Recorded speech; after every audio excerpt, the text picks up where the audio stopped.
Alors dans la continuité de est-ce que ça vaut le coup de monter ses cadres soi-même pour faire des économies, on va faire la pose d'œillets aujourd'hui. Donc les œillets sont des petits anneaux métalliques, que je vous ferai voir en détail tout à l'heure, qui une fois insérés dans le cadre vont permettre au fil sur lequel on pose la cire gaufrée de ne pas venir au fur et à mesure ronger le petit morceau de cadre. Voilà, donc vous vous rappelez, sur le cadre, il y a des petits orifices qui sont faits pour que le fil passe. Okay. Et justement, pour pas que le fil vienne user le bois du cadre, on va venir poser des œillets. Donc les œillets, j'en ai acheté chez mon fournisseur. Voilà, donc ça coûte 11,60 € les 1000. Donc c'est pas négligeable, ça, il y a quand même un petit coût. J'en ai acheté sur Amazon aussi. Des diamètres beaucoup plus petits. Donc ils n'arrêtent pas de tomber en permanence. C'est pas très pratique, mais bon, je vais essayer de les passer au fur et à mesure pour ne pas gaspiller l'argent. Donc c'est sûr, je les ai payés 7 ou 8 € les 1000. Sauf que je me retrouve avec du matériel qui n'est pas très intéressant. Voilà. Donc comment ça se pose les œillets? Bah, écoutez, c'est simple. On va venir mettre à chaque orifice un petit œillet. Voilà. Donc une petite astuce d'apiculteur. Bon, en gros, une petite astuce de mon beau-père, hein, pour pas vous mentir. On vient insérer un clou dans l'œillet. Hop.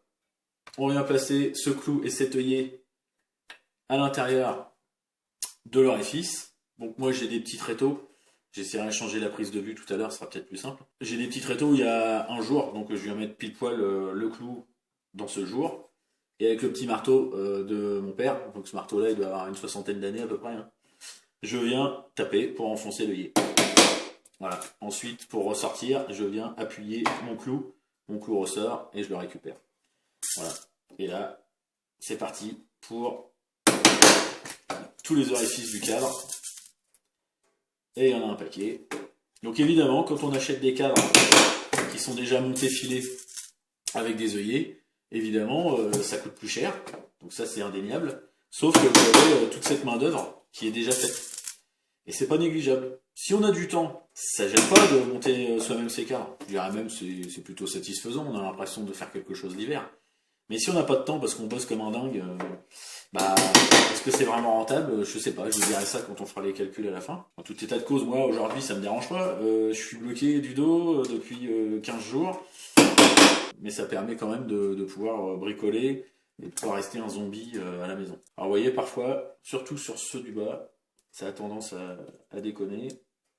Donc le clou vient se bloquer dans l'œillet, voilà. C'est pas méchant, hein. C'est pas méchant. Donc on reprend un autre.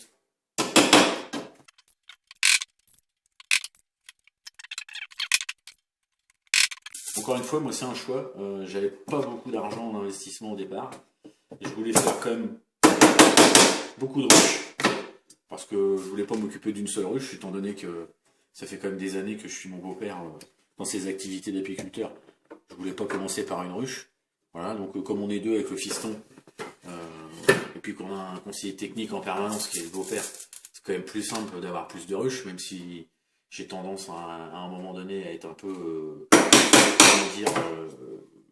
dépassé par les événements. Je sais que j'aurai un soutien technique immédiat. Voilà. J'ai un autre pote qui est apiculteur aussi, donc c'est plus simple. Donc moi j'ai choisi, dans le souci de l'économie immédiate, de construire les cadres moi-même, et puis les filets, etc., etc. Mais je vous dis, ça se trouve, au bout du compte, quand on aura fait les calculs, ça vaudra pas tant l'affaire que ça. Mis à part la satisfaction d'avoir bossé sur le projet en attendant que les abeilles arrivent, quoi. Donc prévoyez une place bien sympathique. Voilà, prévoyez du thé, prévoyez de l'eau, parce que là vous êtes assis pour un moment.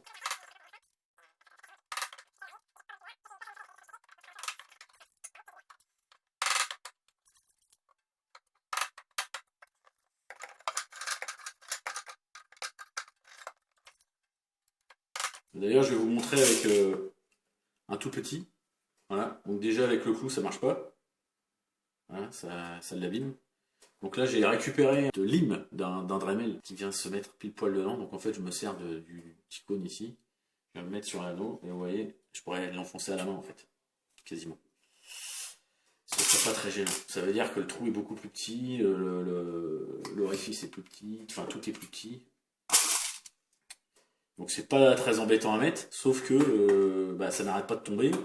Et comme nous on a un chien, qui n'est pas à nous en plus, enfin ça change rien. On n'a pas envie qu'il y ait des petits morceaux qui restent par terre et que le chien les mange. Voilà. Vous voyez, les deux systèmes fonctionnent. Malgré tout, pour avoir filé les cadres, déjà les 50 cadres d'avant, c'est beaucoup plus simple avec les gros orifices. Voilà, donc j'essaye de vous faire une petite vue détaillée du travail en changeant d'angle.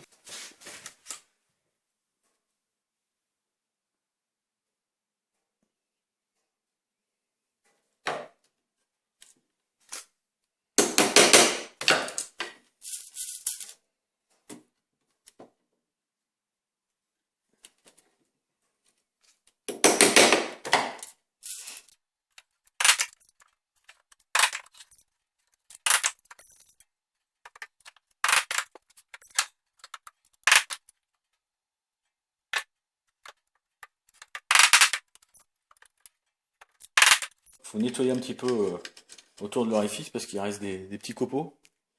Et du coup, ça empêche... Et le fait de mettre le petit clou, bah, déjà d'une part, ça évite d'abîmer l'œillet. Et aussi, ça vous débouche le trou qui a été percé.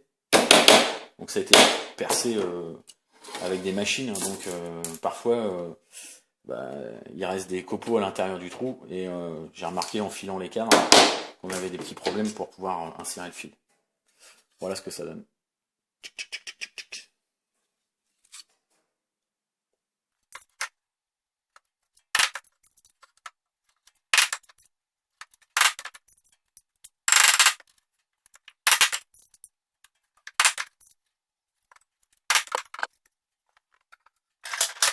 Alors je vais vous montrer avec les petits œillets. Voilà, donc c'est un petit truc comme ça là. Voilà, les œillets sont plus petits. Je sais pas si à la caméra on va voir la différence, mais voilà, de toute façon regardez.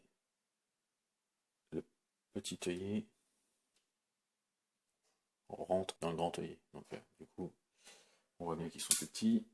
Et là, je vais insérer le même système.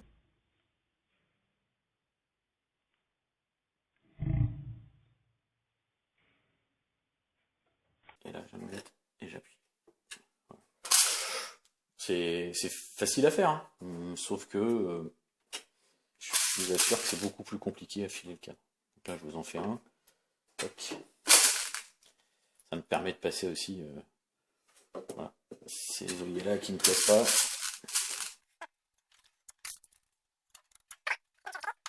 Donc là, ce que je vous disais, vous voyez, parfois le cadre il est à peine foré, éclaté. Voilà. Donc le fait de passer le clou, ça permet de pouvoir tranquillement déboucher l'orifice et déjà préparer le travail quand il faudra filer les cadres. Voilà, bon, écoutez, on va pas épiloguer sur poser un œillet, mais comme je l'avais encore jamais vu en vidéo, et que je trouvais ça sympa de vous montrer, voilà, je finis ce cadre là, et la prochaine étape sera le filage. Voilà, mon cadre il est en bien mauvaise posture. Là, je sais pas si vous voyez le morceau de bois, il est complètement bouffé. Il devait y avoir un nœud à cet endroit-là. Bon voilà, ça fera partie des cadres qui, à mon avis, ne dureront pas très longtemps. Mais bon. Pour l'instant, c'est le premier cadre qui me pose problème. J'en ai un autre qui sera pas utilisable, mais c'est parce que quand je l'ai cloué, il s'est fendu en fait. Voilà. Pour l'instant, je suis à 2% de perte. Donc, et encore celui-là, je vais quand même l'utiliser, hein, mais je sais qu'il faudra le changer assez rapidement. Donc moi je file à partir du bas, d'accord, je pars d'ici, tac tac tac, et mon zigzag finit de l'autre côté en bas. Voilà. J'ai choisi la méthode des clous, parce que ça me convient bien, c'est simple à faire, c'est pas très onéreux, puis c'est facile à faire assis, quoi. Voilà. Donc je vais venir enfoncer un clou ici, et puis un clou ici. Voilà, je laisse dépasser un petit peu pour pouvoir crocher mon fil dessus. Donc c'est parti.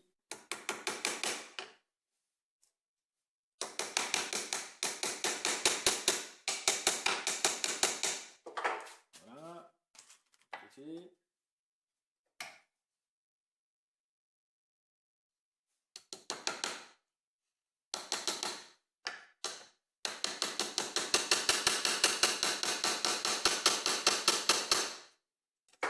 Alors n'hésitez pas à consulter d'autres chaînes de youtubeurs apiculteurs, parce qu'il y a plein de méthodes pour pouvoir filer ces cadres. Moi j'ai testé pas mal de méthodes qu'ils avaient mis en place, notamment avec des étais, avec tout un tas de petites choses, des serre-joints. Bon, ça me convient pas, je m'y retrouve pas, j'y arrive pas, j'ai besoin que ça soit mobile, peut-être que je suis pas assez bricoleur pour ça. Eux ça marche très bien quand ils le font, mais moi je galère. Donc voilà, le plus simple pour moi c'est d'avoir le cadre mobile. Bah, l'objectif pour filer le cadre, hein, c'est de venir mettre le fil inox à l'intérieur des œillets, vous l'avez compris, et puis de faire un tressage tout au long de ce cadre.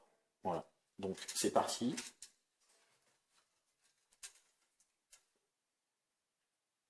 Voilà, on passe. Donc là, moi j'ai pris le repère, il faut que je tire à peu près 2 grandes brassées, voilà, de fil pour pouvoir faire mon cadre, et ensuite je viens tresser. Donc j'ai calculé, hein, comme je vous ai dit que moi ce qui m'intéressait c'était de vous montrer le coût de revient de faire ces cadres soi-même, est-ce que ça valait le coup ou pas, hein. Je ne suis même pas capable moi-même de vous le dire, donc je ferai tous les calculs. Il faut 2,30 m pour ce cadre-là, de ce fournisseur-là, il faut 2,30 m de fil inox pour le faire. Donc j'ai pesé le fil, puisque forcément il est vendu au poids. Voilà, et j'ai fait le calcul hier, ça fait quelques centimes, mais quelques centimes plus quelques centimes plus quelques centimes, j'espère que ça dépassera pas le prix du coût du cadre, déjà tout fait, quoi. Voilà. Bon, dans l'absolu, il n'y a pas que la rentabilité, il y a aussi le plaisir de préparer les ruches, mais bon, ça je vous l'ai déjà dit, quoi. Donc voilà, j'arrive au bout de mon tressage, je viens, j'espère qu'on voit bien la vidéo, parce que comme je suis gaucher, j'ai tendance à bloquer tout, je viens rabattre mon fil sur le bout de mon cadre et je viens l'entortiller grâce à la pince autour du clou. Voilà. Donc j'essaye de faire un beau truc. Voilà. Pas les fils les uns sur les autres. Et ensuite je viens marteler le clou. Voilà. Je m'assure que le petit fil ne dépasse pas. Et maintenant je viens rattraper le mou de mon fil. Voilà. Je rattrape le mou vulgairement. Tac. Voilà. Et maintenant je vais pouvoir le tendre. Alors pour le tendre, moi je vais venir tirer ici. D'accord? Donc ça me permet de tendre le premier fil. Ensuite je vais récupérer de l'autre côté ici. Voilà. Et ça. Et je récupère à chaque fois le haut d'où ça repart. Voilà. Donc là forcément, quand je mets pas les deux mains, c'est pas simple, mais c'est pour vous faire voir. Tac. Et tac. Voilà. Je recommence. Tic. Tac. Tic. Tac. Tac. Voilà. Et ensuite je récupère. Et je viens entortiller une nouvelle fois autour du clou. Avant de couper, j'enfonce bien. Je viens couper avec la pince. Et ensuite, je viens remettre un petit coup de marteau pour appuyer sur le morceau de fil qui dépasse. Parce que je me doute que quand je vais m'occuper de mes ruches, sans faire attention, je vais forcément me piquer. Donc pour éviter de me blesser, enfin me blesser, c'est peut-être un grand mot, mais pour éviter de me picoter la peau, eh bien, je viens mettre un petit coup de marteau. Donc je vous en refais un à vitesse réelle. Vous voyez ce que ça donne. Hop. Hop, donc à chaque extrémité, je plante mon clou.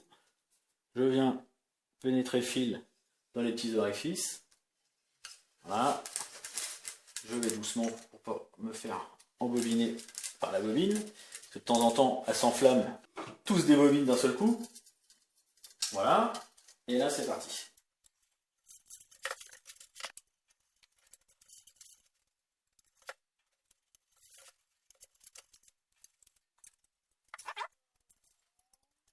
Voilà, je sais pas, j'espère que vous voyez bien. Je prends ma pince. J'ai peut-être fait un peu fort, mais enfin. Voilà. Faire 4 tours. On fonce. Un pré-serrage. Ne serrez pas trop, ça sert à rien. Ça a tendance à faire cintrer les cadres. Je viens reprendre le clou ici. Voilà. Et un petit coup de marteau. Et je coupe. Et un petit coup de marteau. Et voilà. Voilà, prochaine étape, la pose de la feuille de cire. Ou de la bande. On verra. Salut!